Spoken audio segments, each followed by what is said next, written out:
You're listening to the Options Insider Radio Network, the home of the Options Podcast. For more quality options programs, visit theoptionsinsider.com or search for Options Insider Radio Network in your podcast provider of choice. Listeners can also access all of our programming through our mobile app available in the iTunes and Google Play stores. Select programs are also available via live stream at mixlr.com/options-insider. That's mixlr.com/options-insider. Don't forget to follow along with your favorite programs and submit your own questions for the hosts at twitter.com/options, stocktwits.com/options, facebook.com/theoptionsinsider, or via questions at theoptionsinsider.com.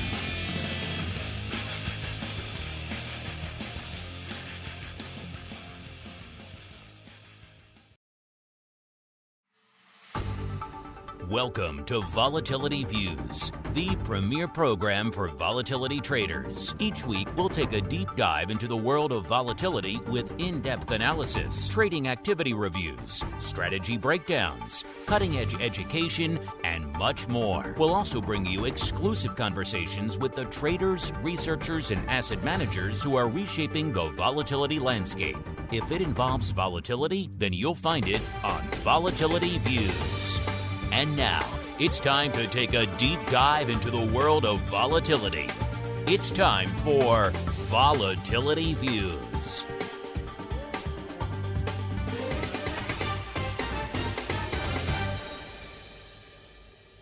All right, everybody. That music means we are back. Once again, I am back. I am back in the Chicago studio after a fun sojourn down to Asheville for OIC. We'll get to all that fun in a second. Of course, back.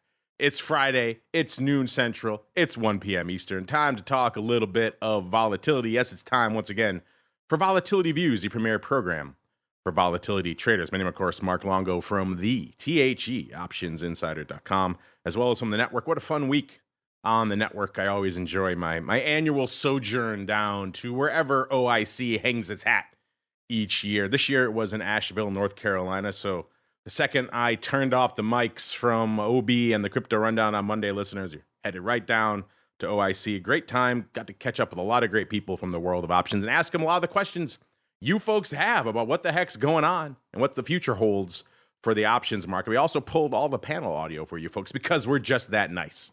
So that'll all be hitting the pro soon and then coming down to the network in a little bit as well. So stay tuned for all of that fun. Of course, if you want to check out the pro for yourselves, only one place to go, theoptionsinsider.com/pro.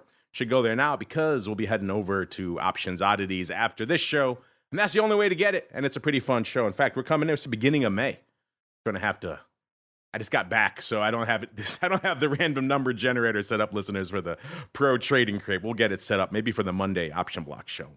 Give away some fun goodies. theoptionsinsider.com/pro, the place to go to learn more about all that fun as we go around the horn and see who's joining us for Volatility Views. At the end of this week, a tumultuous week, jobs numbers, Fed week, earnings, all kinds of fun to parse on the show this week.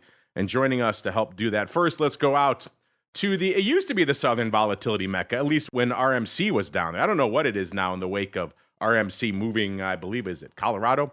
Either way, we are joined by the greasiest of meatballs, Mr. Mark Sebastian from OptionPit.com. Mr. Meatball, welcome back to the show. And what are you folks doing down there now that RMC has moved on, sir? We're just, hanging out, watching F1 races and enjoying the weather. Eating some brisket? Not too bad. The RMC's in Aspen or something like that? Aspen. I knew it was somewhere in that area. Yeah. Snowbird. Yes. Utah is, but it's not in like ski season. It's like October. It's an interesting time to be in that. Utah is beautiful in October. Okay. I will say that. Maybe that is the time to go. We shall see. And that voice chiming in there can be none other than our old buddy, the once future and now present Dr. VIX, Mr. Russell Rhoads, holding court down there at the Kelley School of Business, corrupting young minds for future generations over there. Mr. Rhoads, welcome back to Volatility Views, sir. As always, very happy to be here. We missed you down at OIC this year. No OIC for you, sir. When's the last time you went to OIC? It's been a while, right? Oh, gee willikers. Before COVID, Okay. 2019. Been I a think was bit, the last been time a I bit went. out there. And speaking of OIC, one of the things I did notice down there at OIC was a increased, we've always had all the domestic exchanges there. It is pretty much a U.S. listed options conference after all. But growing international participation, which I do like to see. A lot of different international exchange groups had representation, including Eurex. I saw VSTOXX pretty much everywhere I went, including a big sign for it right across the hallway there from my studios. Every day I went in there into the studio, I was staring right at VSTOXX, which I was actually happy to see. I like to see more international players coming into the domestic options landscape. And toward that end, we are joined this week from Eurex by Sophie Granchi, the Equity and Index Sales Head for Europe, Middle East, and Africa. Sophie, welcome to Volatility Views. Thank you very much. I'm very glad to be part of the show. And unfortunately, I was not part of the conference. My U.S. colleagues were down there. I wish I would have been there. There was quite the Eurex contingent. Every time I turned a corner, I ran into someone from Eurex. So you were very well represented down there. Yeah, I'm sure. Well, Sophie, since this is your first appearance on the network, why don't we go ahead and give our audience a bit of an overview of your background in the options and indeed derivative space, as well as what it is you do over there at Eurex. Sure. I have been selling equity derivative strategy to hedge funds, especially for the last 25 years. I worked at various banks, including Lehman Brothers, and recently I joined Eurex. So I'm their sales representative based in Paris for equity products. I'm in charge as well of all the Spanish clients and some of the Swiss clients. So I cover, a decent part of Europe. Pretty broad purview, just like this show. So let's get rolling with a little bit of the old Volatility Review.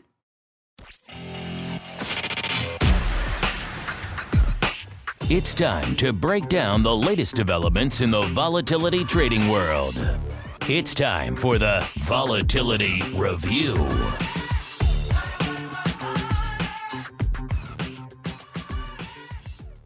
All right, everybody, welcome to the Volatility Review. Like I said, an interesting week to parse here. Of course, a lot going on while we were down there. While I was talking to everybody in the world of options, these whole options markets and indeed vol markets were proceeding apace out there. A lot popping off this week. Of course, we had Apple maybe bringing to a halt, at least for a little while, the dim rash of earnings from the big tech names. Also, using that magic that only they have, the magic mountain of cash. What better way to turn around your stock than to say, hey, we're going to buy a bunch of it? So that certainly worked. That combo of decent earnings, a little bit better than maybe expected, as well as buying back a whole bunch of your stock, certainly cheering up the market. Also coming in today, I guess we're in a bad news is good news again market, because we had a weaker than expected jobs report. And of course, speaking of the Fed, we had, of course, Powell and company popping off earlier this week as well. So a lot going on, a lot being mixed into that heady volatility stew this week. And the question always is, what remains, what lingers as we come into Volatility Views at the end of this week? And coming into today, the answer on the vol front is not a heck of a lot, because the markets on the wake of that jobs number and Apple are soaring again. S&P up almost 1.25%, Dow up about 1.15%. NASDAQ closing in on 2% to the upside. So, of course, with all this green on the broad market screen, we're seeing red on the vol screen. VIX cash at about a 13 3/4. It's been a little while since we flirted with a 13 handle, listeners. Was at about 13.60 right before showtime. So firming up a little bit, but still pretty weak down there at down about 1 1/3 points here on the show. VVIX also getting back to those levels where we always say, getting interesting. VVIX at a 74. Down 8 points from where it was this time last week. So vol going the way of the dodo, vol also going the way of the dodo. So intriguing things, a lot to unpack. Let's go around the horn the way we started. Let's go out to the Southern Volatility Mecca first. Mr. Meatball, sir, certainly an intriguing week from a vol perspective. Fed, big tech, numbers today, a lot to sink your teeth into. What caught your eye this week, sir? Yeah, I mean, I continue to be fascinated how cheap relatively short-dated vol is because of zero DTE.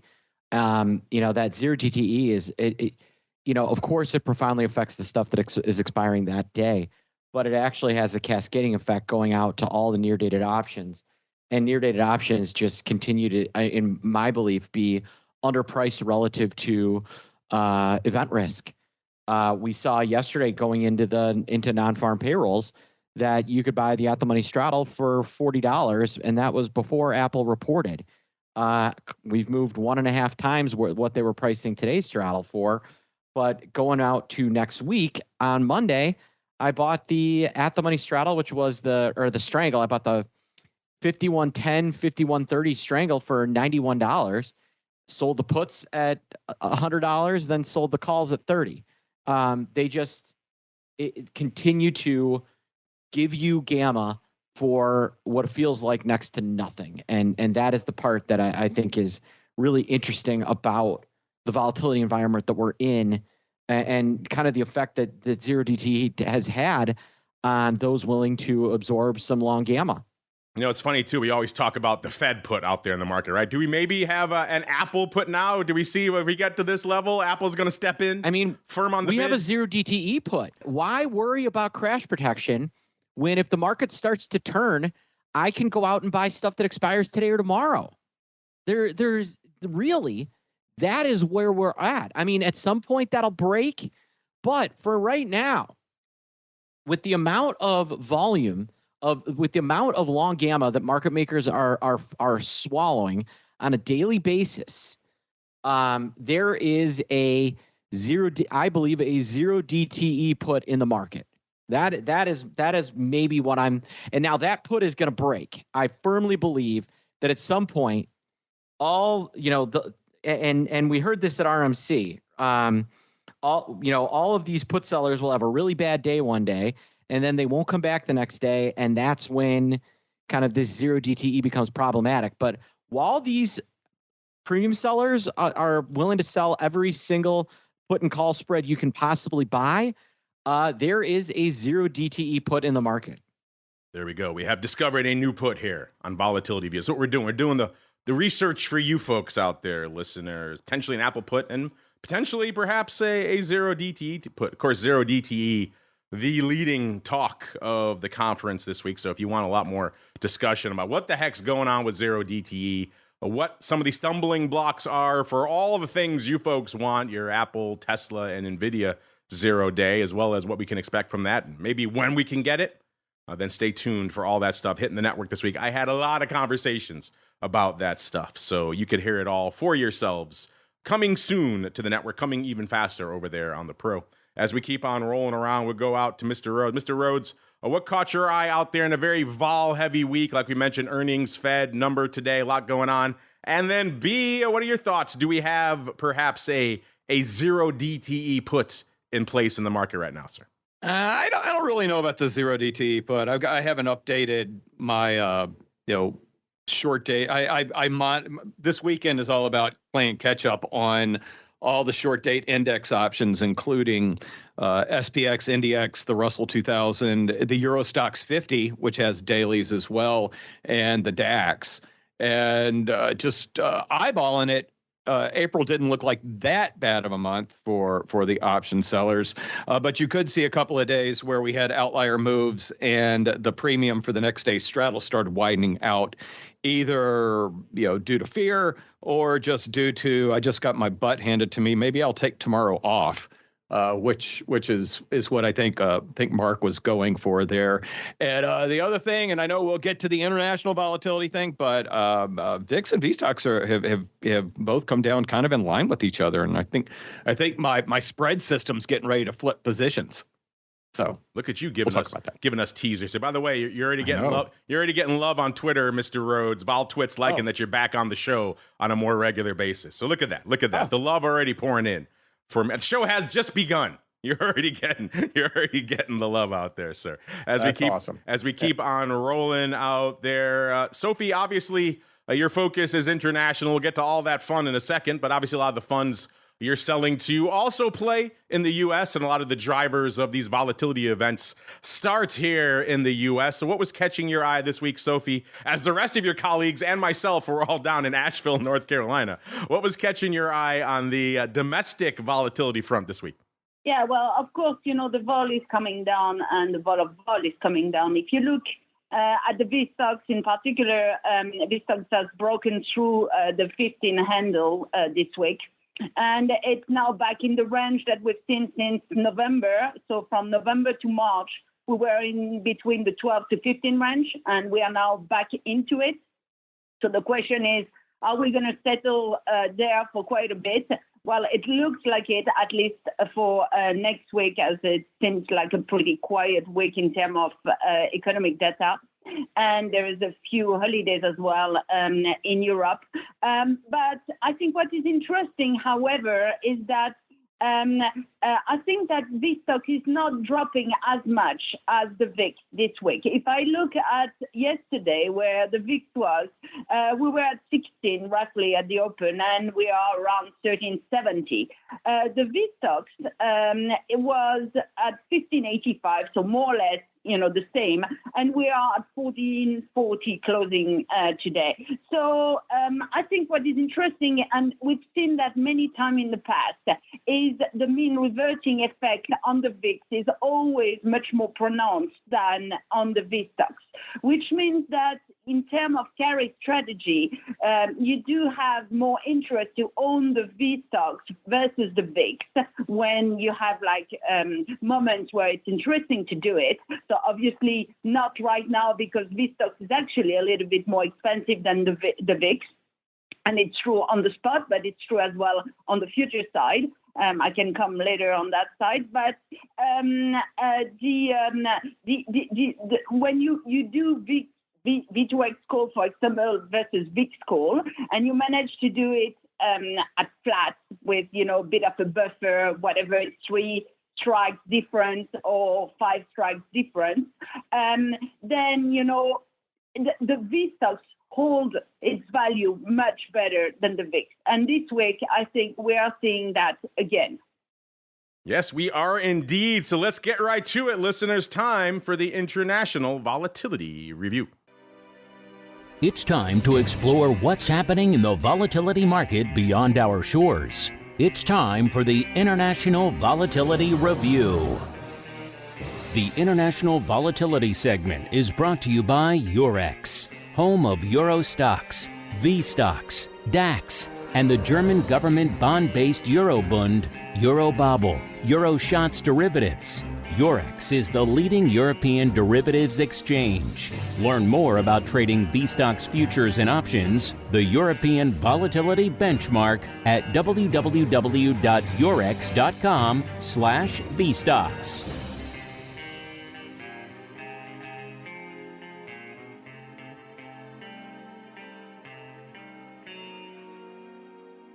All right, Sophie teed it up nicely for us. Let's get into the world of international vol. Of course, let's talk a little bit of VSTOXX. And as she mentioned, coming into the start of the show, we were just talking last week about how VIX and VSTOXX seemed to be moving in lockstep.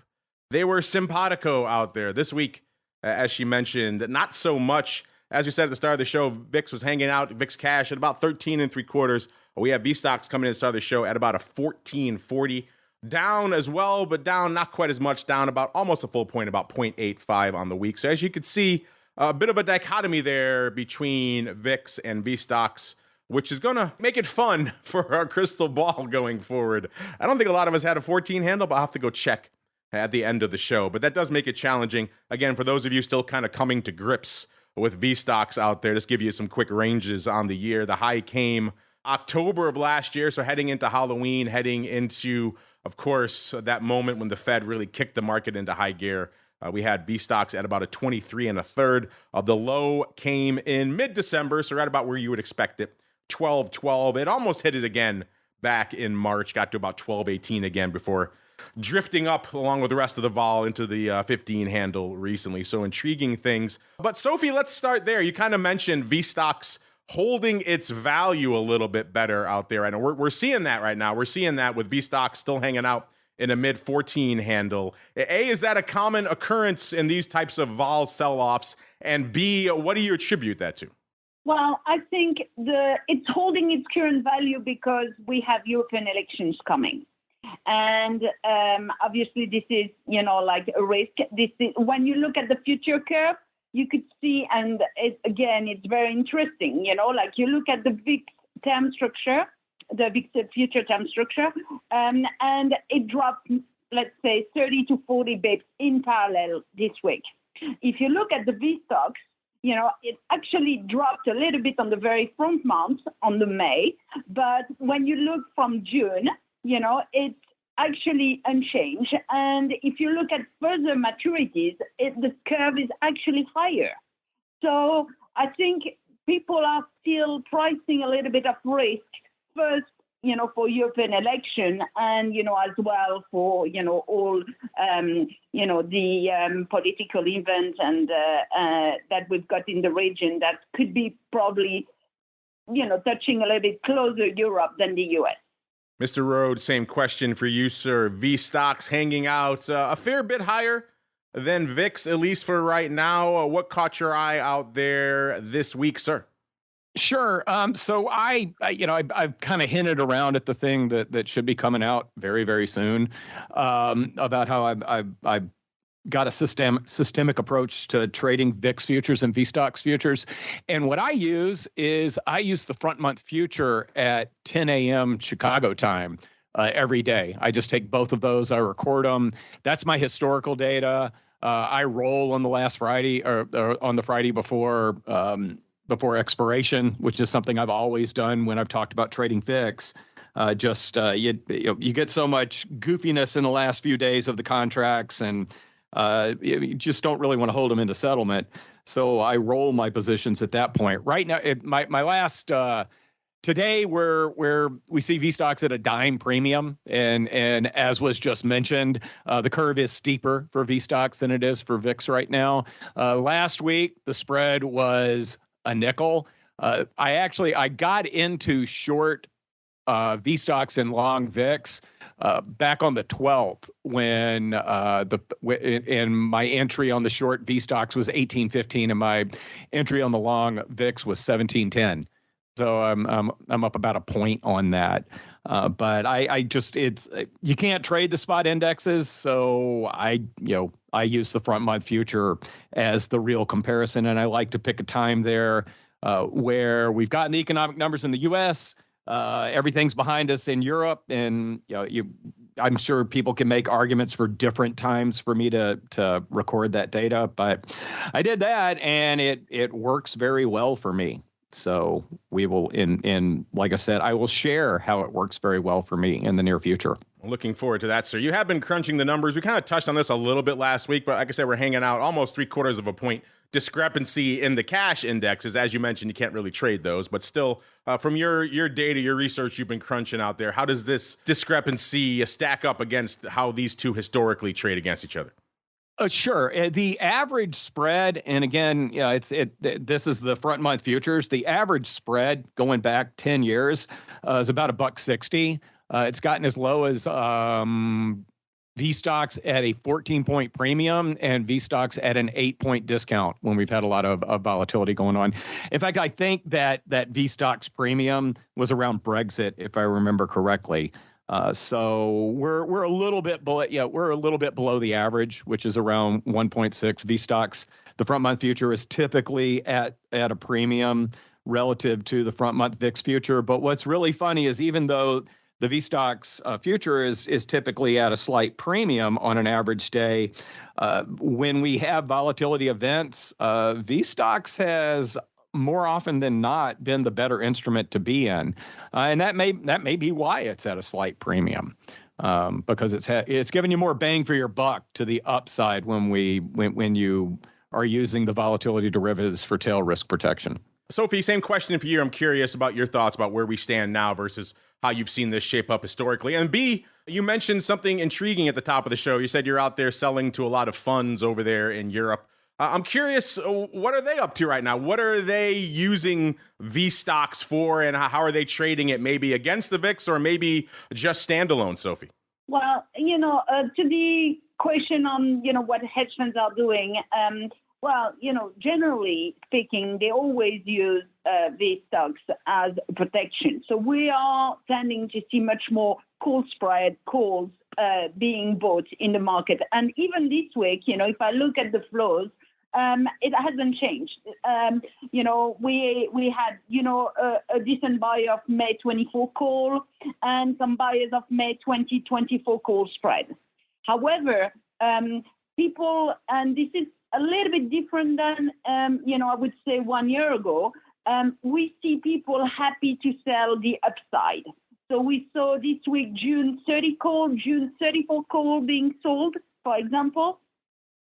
Something that normally we don't really see, because this is an area where, obviously it's a punt, and, generally hedge funds would like to own this in case of a massive event.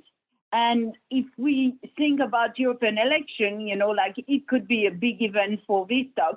So it's actually quite surprising that we've seen some sellers on the back of that, thinking that, European election is probably already priced in. And, they want to take advantage of the little spike that we have in the curve on that. That is surprising. You're right, because domestic, international, across the board, we don't see a ton of size out of the money vol sellers in any of these products. So you're right. The fact that we still do have some unknowns down the road, obviously in Europe, a little closer on the election front, and in the domestic front here, a little bit farther down the road, we also have some political intrigue to look forward to out there. Interesting.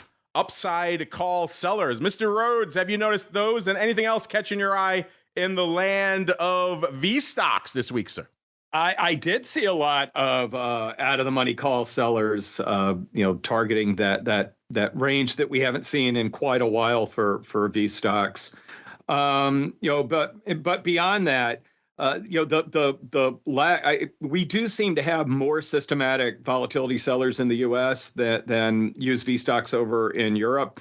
And I had a little light bulb moment while Sophie was talking. That probably contributes to the more often than not premium that VSTOXX has, is you don't have as many systematic sellers coming into that marketplace, which means, to quote Ed Thorpe, one of my heroes, who answered a question that I got to ask him once alone in a way that did not help me at all, but created a philosophy for me, which was, I asked him, so where are you looking at right now to make money in the market? And all he said was, I'm always looking where the crowd is not looking. So VSTOXX might if you're a volatility seller and you get a little concerned about the spread that, the lack of spread with VIX versus the spot index, but you should definitely be looking over at Europe, and those things are available for trading throughout the afternoon here as well.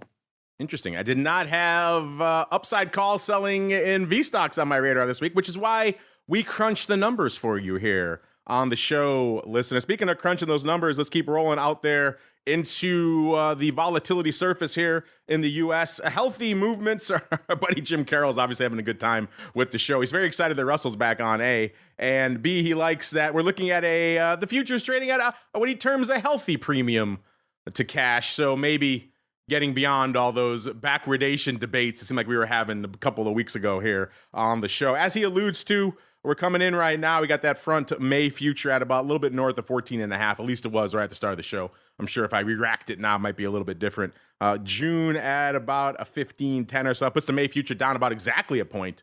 And the June future right behind it at about 0.85 out there. So intriguing stuff. Unfortunately, Mr. Meatball, no backwardation out there this week. What's catching your eye out there in the volatility surface this week, sir? Yeah, we really flipped around. We're back into a pretty nice contango. Spread between the front month and the front month future and cash is approaching $1, heading toward normalization.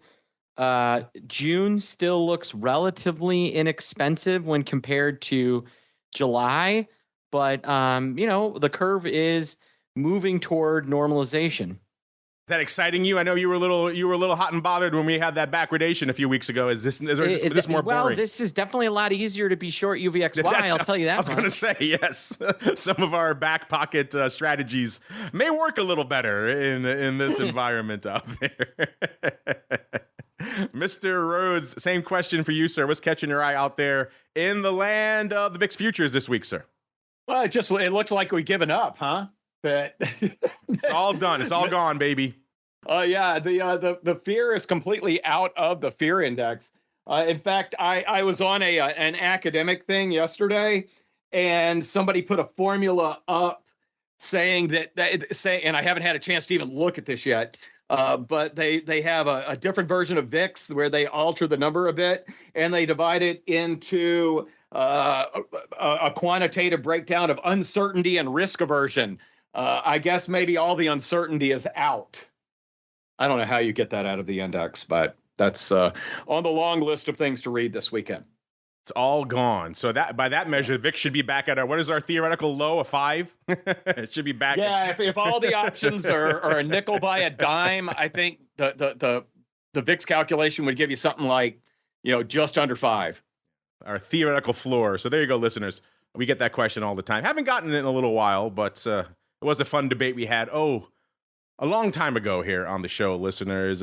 As I mentioned, I was down at the OIC conference this week. Our friends over there at OCC putting out the numbers for April. It was a banger month on the options front again. So all of you who were worried that maybe March showed a little bit of a chink in the volume growth armor, we're back on the growth track, 5.7% to the upside. We talked about that yesterday on the option block. I'm not going to belabor that. One point that was interesting, though, since we're talking about the VIX futures right now, is they had a heck of a month last month as well. Up 10.1%, so a decent little growth rate after, again, the hiccup that was March. Let's roll on out now to the mothership VIX options, see what's lighting up the tape out there, listeners. Is it a robust day for VIX options? The answer is yeah, actually looking pretty good. You might be forgiven for expecting a strong upside day. Maybe doesn't translate to the most VIX options paper, but you'd be wrong today. 636,000 contracts on the tape, so a pretty strong day.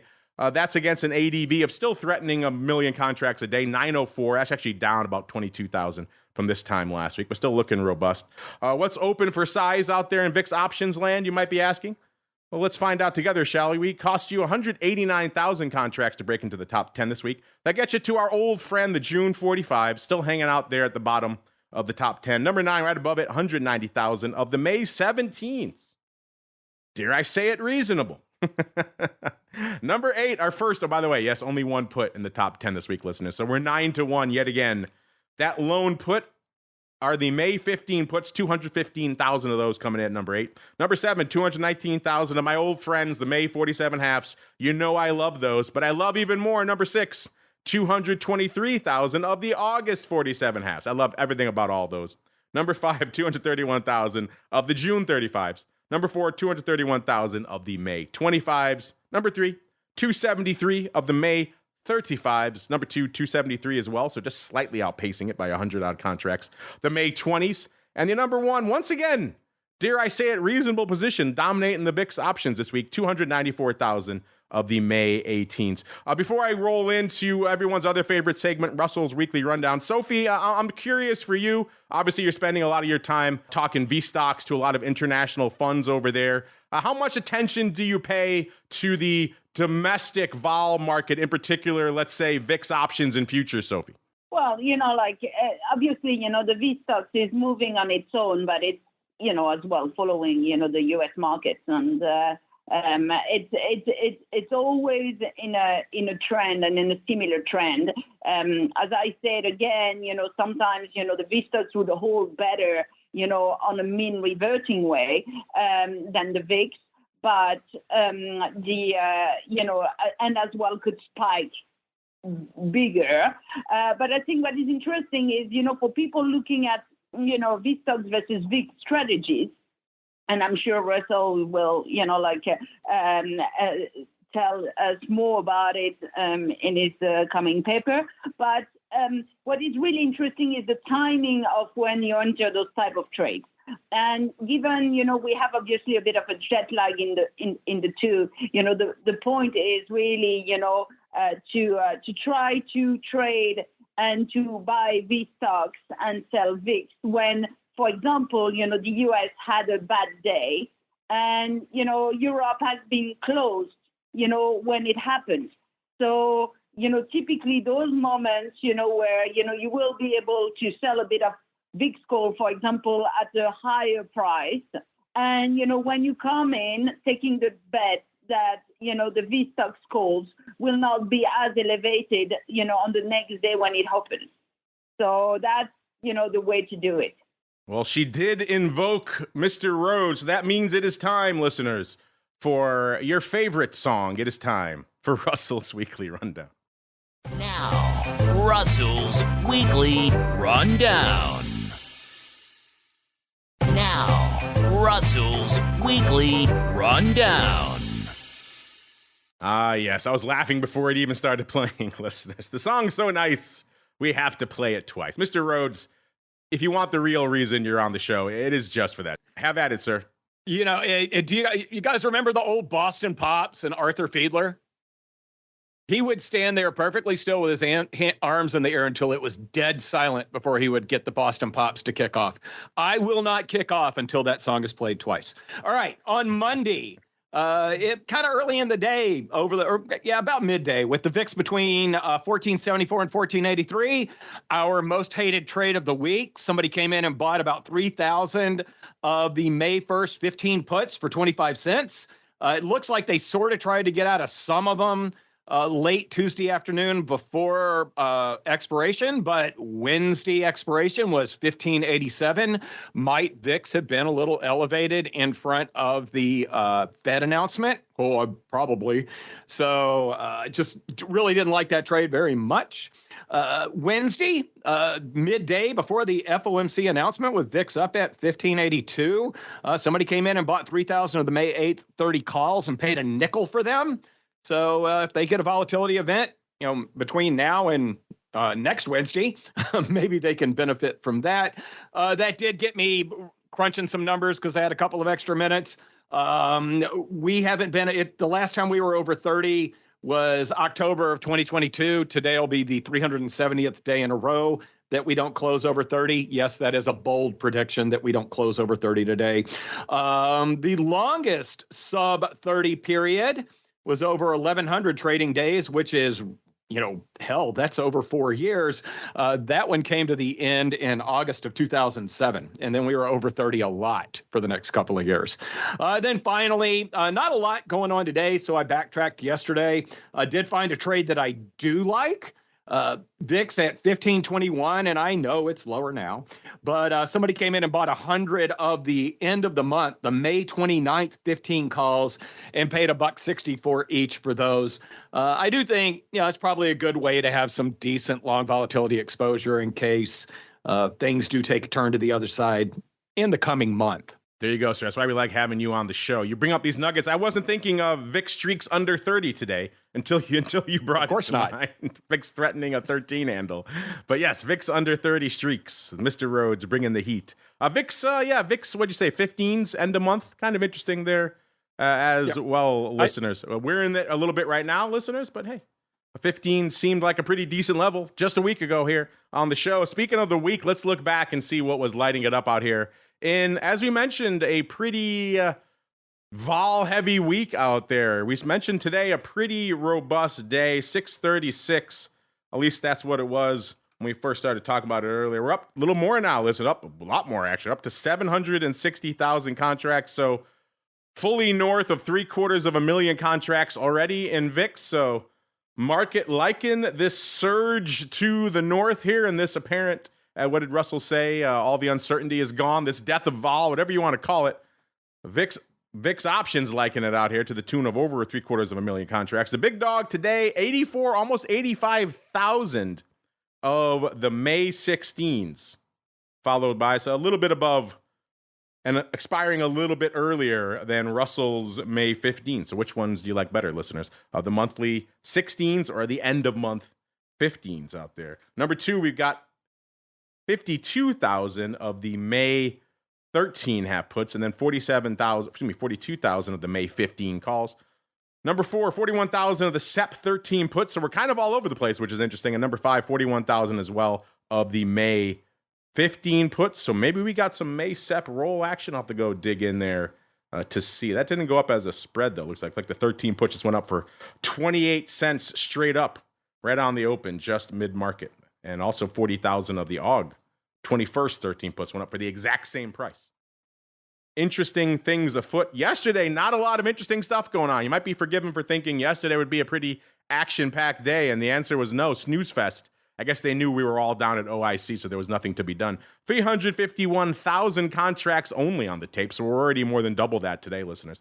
The big dog, such as it was yesterday, 31,000 of the June 16s, followed by number 2, 27,000 of the May 17s, also 27,000 for number 3.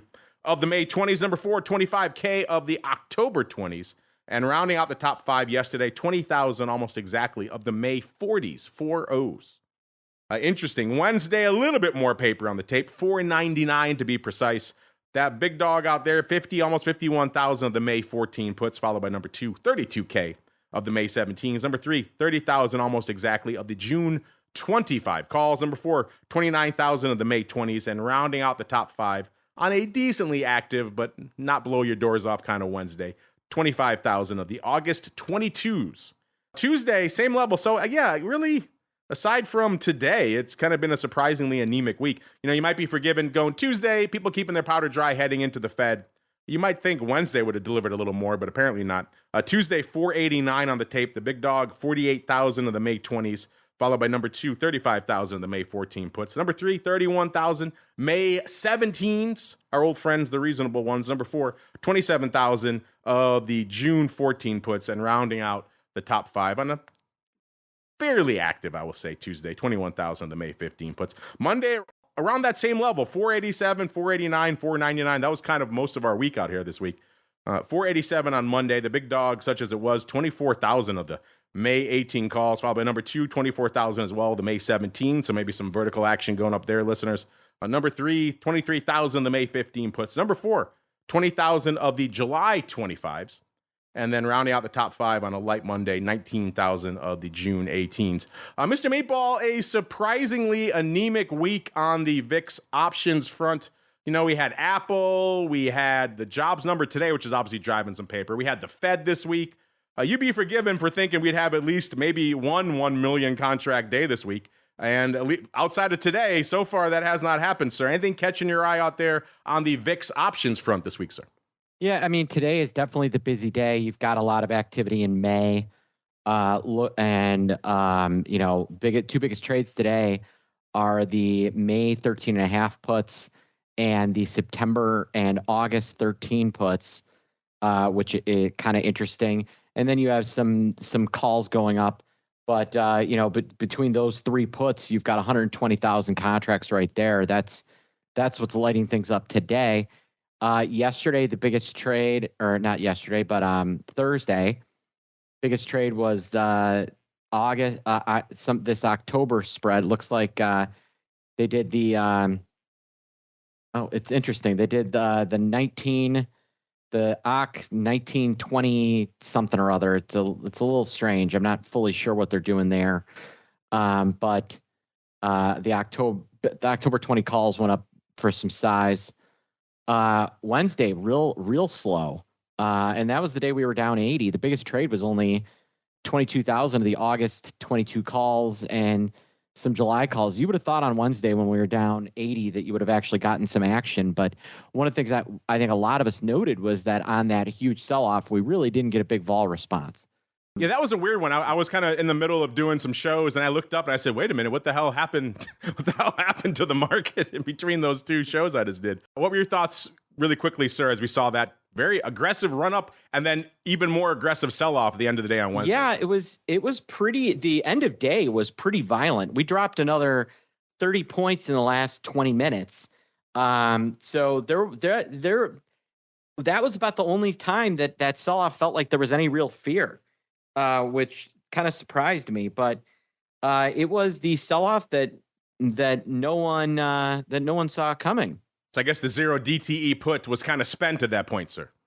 Yeah, I mean, that was the whole thing. Nobody's worried about selling because if things really get bad, they can just buy puts that expire tomorrow. I mean, that's part of the reason why I don't think VIX went off. Monday was the kind of interesting, a little bit but Mark, no huge trades. One of the reasons why we don't have any million contract days is that we didn't have a trade where there were 50,000 contracts in it. Or at least, section legs that had 50,000. So, all in all, for how much action, because this was, in my opinion, the most interesting and maybe the most important day of the year so far. We had Amazon, AMD earlier in the week. We had the Fed on Wednesday. We had Apple earnings Thursday and non-farm payrolls this morning, and nothing out of volatility. It kind of surprised me. Yeah, it's a little head scratching. I thought for sure we'd have a couple 1 million contract days this week, and it seems like a no-brainer. You're right. Just every day was bringing something. I neglected to even mention Amazon and AMD at the top of the show. So yeah, a lot of big names popping off this week, listeners. And the response from the vol market, a collective shrug. Not a lot of interest out there at all. Mr. Rhoads, I know you're mostly fixated on the weekly end of the VIX option spectrum, but as Mark and I were just alluding to, kind of a surprisingly light week outside of today. It's like everyone's playing catch. I guess everyone got back from OIC today, and now they're all playing catch up for the week. But anything catching your eye, or were you as surprised as we were at just how anemic things are this week? Well, that trade that Mark just mentioned, that one had me digging around a bit, and that was that they were selling the October 20 calls, and we do expect October settlement to be a little bit higher than the rest of them this year because they will settle based on S&P 500 index option pricing that is right after the election when these things settle before. But what they did in that trade is they sold 25,000 of the October 20 calls for 279, and then they put on a synthetic long. But the synthetic long is only 13,500. So they sold 13,500 of the 19 puts and bought 13,500 of the 19 calls, Octobers, and that cost them 66 cents. So their break even on that synthetic is 1966, and I wish they had done it with 12,500 instead of 13,500 because the math would be a lot easier. But I think they're okay with this trade, probably down to about 15 or so. So it's kind of if we get a volatility move to the upside, they'll do okay. I mean, they're sacrificing upside by selling those calls. And as long as VIX kind of keeps a bid through October leading into the election, it's probably a pretty smart trade as well. The old 1966 synthetic. How many times have you seen that one, Mr. Rowe? I mean, come on. Know. I'm so bored talking about it, Jeez, endless. Batman 66, 1966, VIX synthetics. I mean, it's endless out there. Let's keep rolling out there into the land of the volatility ETPs. Obviously, a lot going on out there. And again, we've had a lot to talk about already, so we're kind of coming up against it. So I'll kind of condense this here. Really quickly, Sophie, I'm curious for your viewpoints on these as well. Obviously, like we said, you spend a lot of your days when you're not talking to us. And by the way, it is late where you are right now, beaming into us. So you get an A for effort out there for being the latest person dialing in here on the Vol Views show. I'm glad you're still awake. But obviously, a lot goes on in the vol space outside of the major indexes and products. How much attention do you pay to the universe of all these other vol ETPs, the inverse, the ratios, all that fun stuff? And also, how much interest do your customers, the hedge funds and traders out there in Europe, how much do they pay, and how much does this drive their, VSTOXX and VIX trading as a result? Well, European clients are trading a lot of VIX, products and, like whatever it's ETN or not. And so I guess, they go where the liquidity is, and then, then it depends on their portfolio. Obviously, a European asset manager with a long short European portfolio will probably prefer VSTOXX, to protect because, like VIX is not probably going to be helping him as much. And on top of that, the trading hours are different than its actual portfolio.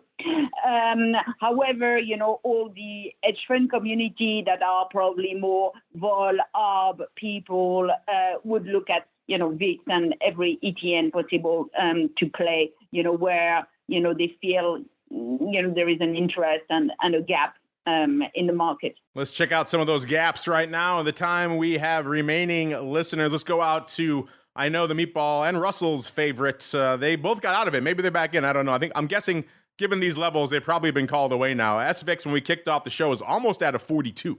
It's at about a 41.86. It's come off a little bit. It's at about a 41.5 right now. Still up nearly 1 3/4 points from our last show. So well back north of the 40 handle again. And I'll have to go look and see. Is this a new?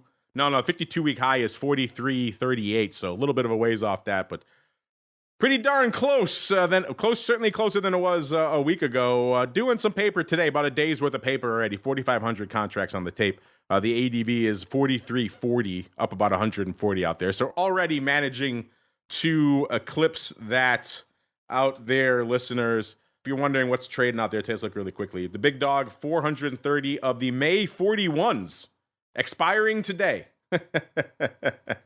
So looks like they might be closing on those bad boys. So in which case, congratulations to you. Probably taking some winners off the table. And if you aggressively overrode it, well, then maybe you're okay getting called away. And the big dog, in terms of size open positions, 2,500 of the June 45s. Let's go out to its sibling product as well, because we're coming up against it. UVIX 790 when we kicked off the show, down about exactly a point on the week. Putting up 29,000 contracts today, almost at a day's worth of volume. The ADV is 32,000 out there. That in and of itself is up about 2,000 from this time last week. If you're wondering what the big dog is out there right now, was trading today. 3,400 of the 9 half calls expiring today. That's the big dog in UVIX today. Those are probably closing. I'm going to hope. Yeah, looks like those are closing. Because otherwise, if you're opening to buy the 9 halves in UVIX right now, hanging out at about a 790 with not that long to go, I might have to explain to you about how this UVIX thing works. Since the Meatball also mentioned his newest favorite, UVXY, back to doing what it's supposed to do. Well, it was at about a 30 when we kicked off the show. That puts it down about exactly 3 points. As of right now, it has bounced a little bit. It's at about a 30.40, so that puts it down about 2.6 points on the week. We got about 46,000 contracts going up so far today, so decent paper. The ADV moving in the wrong direction, though. This split definitely gumming up the works. It's only down to 70,000 a day now. That's down about 13,000. And in terms of action out there today, in UVXY, we got about 2,400 of the 30 half puts also expiring today. Those are opening. So as we see a lot, people like to play close to the fire out here in UVXY. 30 half puts, they were looking a lot better this morning than they are right now. So now you're just rolling them bones on whether we close north of that 30 half strike or not. And let's round it out here with VXX. It was at a 1275 when we kicked off the show. That puts it down exactly 3/4 of a point out there on the week. 63,000 contracts on the tape. That's against an ADV of 88,000, which in and of itself is down about 2,000. All right, Mr. Meatball, we'll start with you, sir. First off, are you out in SVIX or are you back in or have you been called away? And B, anything else catching your eye in your newly beloved UVXY or any other ETP, sir? Well, SVIX really hasn't, despite everything going on, the range on SVIX has not been that bad. Even on Wednesday, I think the low was $38, highs 42. I don't get called away till 45, so I'm a happy camper there. UVXY, I did put on a trade toward the end of last week, buying some June in the money puts that are moving along swimmingly. Can't complain about that. Today, you do have a decent amount of volume in the regular May options, and the stuff expiring today, as it always does, as it's want to do, as you might say, Mark. I never say that. I don't know what you're talking volume about. is the 30.5 puts. 2,400 of those trading right today so far. Yeah, I just said that. People are playing really fast and close to the fire out there in good old UVXY. So I guess the 30 puts weren't exciting enough for them. They're going right at it, so we'll have to keep an eye on those, maybe give those a payoff on options oddities, see how they're doing, listeners. But interesting stuff. Mr. Rhoads, same question for you. I think we talked last week. I think you were already out or about to be called away in SVIX. So have you re-entered, or are you just watching this bad boy run a little bit? And anything else catching your eye in the universe of volatility ETPs this week, sir? Well, I didn't get called away last week because I was short the 40 calls. And we closed like just below 40, if I remember correctly. We ticked down. That's right. Yes. Yeah. So I was in danger. I'm gonna get called away on half of it today. So I sold more 40 calls on Monday, so I'm gonna get called away from half of it today. Only half, though, not overwriting the whole thing. Right. I like to always have one or two on, just because I love it. Just love it. I'm emotionally attached to it, which is exactly, which is the key to success in trading. Yes. Become emotionally attached to it. We always say that if you want to be a successful trader, fall in love with your position. Exactly. Keep your Kleenex next to your mouse, and then you will be the best trader in the world. Speaking of Kleenex, do we need it this week for the crystal ball, listeners? Well, let's find out, shall we? It's time to peer into the future and reveal what the volatility gods hold in store. It's time to look into the crystal ball. All right, everybody, welcome to the crystal ball, the portion of the show where we get weird, wild, and a little bit dangerous. Sophie, I hope they prepared you, because it's almost prediction time. Last week on the show was myself, it was the Rock Lobster, it was Mr. Dr. VIX, and Matt from Eurex, and we broadened our purview. We got, shall we say, dangerous here on the show, even more dangerous than we already were. We doubled our prognostications for VIX and for VSTOXX. It was a good learning experience for a lot of us here on the show, myself included, because I'm still kind of dialing in my VSTOXX model. I'm looking forward to getting that tuned. Well, looking right now, actually looks like maybe Andrew was in the offing, closest at least out there. Like I said, as myself, I was at a 16.25 in VIX, no joy. We're back to about 13.75 there. And VSTOXX at a 16.40. As I mentioned at the start of the show, we were at about a 14.40 in VSTOXX. I managed to be a nice 2 points off. My whole prognostication was we were going to get some juice out of the Fed, and it was going to be sustained throughout the end of the week. And as we saw, literally the opposite played out this week, listeners. So no joy for me. Andrew was kind of fading it. We kind of all oohed and awed when he gave us a 14 handle last week. He was 14.08 in VIX Cash, a 14.18 in VSTOXX. So he gets the closest. He's about 0.4 or actually 0.3 away on VIX, and a similar level, 0.3, a little bit more on VSTOXX. So not within our margin of victory, which is, of course, 0.1, listeners. We're very demanding here, very precise, but respectable nonetheless, certainly more respectable than the rest of us. Russell went easy. He went 15.25 for both. No joy for him. And Matt from Eurex, the guy who's supposed to have the VSTOXX dialed in the most. He was at a 15.80 for VIX and a 15. So he was playing the same game I was. He thought that vol was going to persist through the end of the week. Unfortunately, no joy for Matt and myself, and a little bit of joy there for Andrew, and of course, no love for the Rock Lops. Go around the horn. Sophie, we will start with you. This is the most difficult, as I said, the most dangerous part of the show. We have to predict where VSTOXX will be this time next week, Sophie. So have at it. The floor is yours.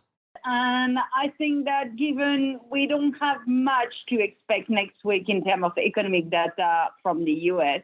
Until Friday with the University of Michigan, I think we're going to continue the downtrend that we have started. And VSTOXX is, as I said, broke through, 15 level. It's testing the 100 DMA, the moving average. So I would say there is a gap that we left open in between 1340 and 1370. So I will say that we'll be at 1350. 1350. So continued downside out there from Sophie in VSTOXX. Have you started dialing in your VSTOXX models? Clearly I did not, listeners, because I was playing the VSTOXX VIX pretty similar. That was about 0.15 apart for both, and clearly we saw that widen out this week. So again, I need to dial my model in a little more. Mr. Meatball, we will start with you next because you were not on the show last week, so you did not have an opportunity to miss. What are you feeling for VIX? And if you're feeling daring, a little bit of VSTOXX as well, sir. For VIX, I think we're going to be a little bit, I got to tell you, I think we're going to be a little higher. I'm going to go 1551. I already wrote in 1441. Wow. Okay. I'm going to go 1661. Wow. I already started typing. I already wrote 1441 for you in VIX, but I'm going to change that right now. And you said 1661. Wow. So a full for point. VSTOXX. VSTOXX trades at a premium, right? It does trade at a premium. That looks like a pretty, well, we'll see. We'll see next week. We're all dialing our models in. Mr. Rhoads, you've been crunching the numbers on VIX and VSTOXX. You have a huge head start on all of us. So this is quite frankly not fair, but we're going to let you play anyway. What are you feeling for VIX and VSTOXX next week? VIX, I'm going 1331. And VSTOXX, I'm going 1441. Are you somehow inspired by Mark's palindromic? Do you think I have been inspired by Mark Sebastian for over a decade? Yes, the impressive track record of the palindromic nonsense out there. All right, listeners. That music means we're coming up again, so I'll get out of here with my VSTOXX and VIX as well. VIX, the question, I wish I could feel more upside. I felt it this week, and I was horribly burned. I want to give Russell a little bit of room, but I don't hate a little bit below where we are right now. I'm going to say 1355 for VIX, and then now the question becomes where are we hanging out in VSTOXX. I'm going to say, go back to that. I'm going to say 1385 for VSTOXX. So there we go. That's our market for this week. Get your predictions in, listeners. If you're listening live, you can get them in now. Of course, if you're listening after the fact, get them in by the end of the day today. No cheating, no sending them in next Friday morning for today. That's no fun out there. But let's all play together. If you get them in, you too can win fabulous prizes. That music means we are out of time this week for Volatility Views. Another jam-packed show. Before we go, Sophie, if our listeners are intrigued by all these comparisons we're doing between domestic and international vol, maybe they want to learn a little more. Where should they go? What should they do? Well, they can go to the Eurex website, Eurex.com, and otherwise they can send me an email or find me on LinkedIn, Sophie Granchi at Eurex.com. Sophie.Granchi@Eurex.com. You're all the brave bunch at Eurex, giving out all your emails here on the show. I admire you for your fortitude. You know where to go, listeners. Eurex.com, EUREX.com. While you're there, you might find some research papers from our friend, Mr. Rhoads. Mr. Rhoads, you hinted at some at the top of the show. In particular, looking at VIX versus VSTOXX. What you got up your sleeve, sir? Well, VIX versus VSTOXX, I've talked about it ad nauseum, but there are a couple of other papers that I'm planning on updating, just taking a look at some consistent long strategies and consistent short strategies in VSTOXX. And the behavior is different, that some things that don't work in VIX do work in VSTOXX, which I was really happy to figure out. And I'll tell you, the VIX versus VSTOXX thing really has me excited. And I don't get excited about much anymore. No, you're a curmudgeon. I usually just nap a lot and read. You're vying with the Rock Lobster for the Network Curmudgeon Award, but this sounds like you are excited. That's all on the Eurex side as well? I believe so. If not, email me or hit me on Twitter and I'll find them. He'll find them for you, listeners. So there you go. If you want some Mr. Rhoads' latest research about all this fun stuff, see, not just a pretty voice for radio here, listeners. Again, all over there on the Eurex.com site. Mr. Meatball, I heard you go a little, and maybe it sounds like you might be investigating these international vol waters yourself, sir. Well, I'm always interested in international volatility, especially when it's produced by the Eurex. Come and check us out at optionpit.com. Follow me on Twitter at optionpit to hear all my hot takes. And I'm sure you'll be sending Mr. Rhoads a bill for blatantly infringing on your palindromic nonsense guessing model for vol, sir. He has blatantly infringed. Yes, 100%. Yes, no, I will not. Russell is welcome to palindromically talk whenever he likes. Yes. If he wants to say race car over and over again, he can. Yes, I'll go see a race car at the car race later. There we go. ending the show with some palindromic fun, listeners. As I mentioned, that is going to do it for us on the on-demand side. If you're listening on the podcast side, that will conclude your broadcast week with us. Hope you had a good week. Like we said, stay tuned. We'll be on the Pro in a little bit for options oddities. The Pro is also the place where all of that OIC stuff will live first, so stay tuned for all of that fun coming out there. Hitting the network, of course, later on for all you folks. Back again on Monday for the option block, and then, of course, back again next Friday, another episode of Volatility Views. Stay safe out there, everybody. The International Volatility segment is brought to you by Eurex, home of Euro stocks, VSTOXX, DAX, and the German government bond-based Eurobund, Eurobobble, Euroshots derivatives. Eurex is the leading European derivatives exchange. Learn more about trading VSTOXX futures and options, the European volatility benchmark, at www.eurex.com/VSTOXX.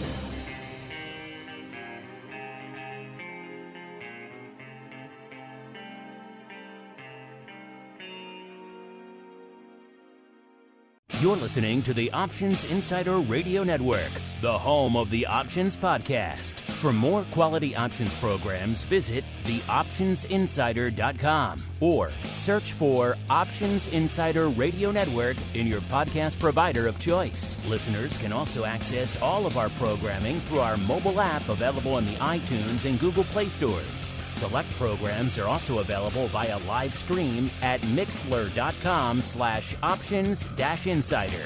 That's mixlr.com/options-insider. Don't forget to follow along with your favorite programs and submit your own questions for the hosts at twitter.com/options, stocktwits.com/options, facebook.com/theoptionsinsider, or via questions at theoptionsinsider.com.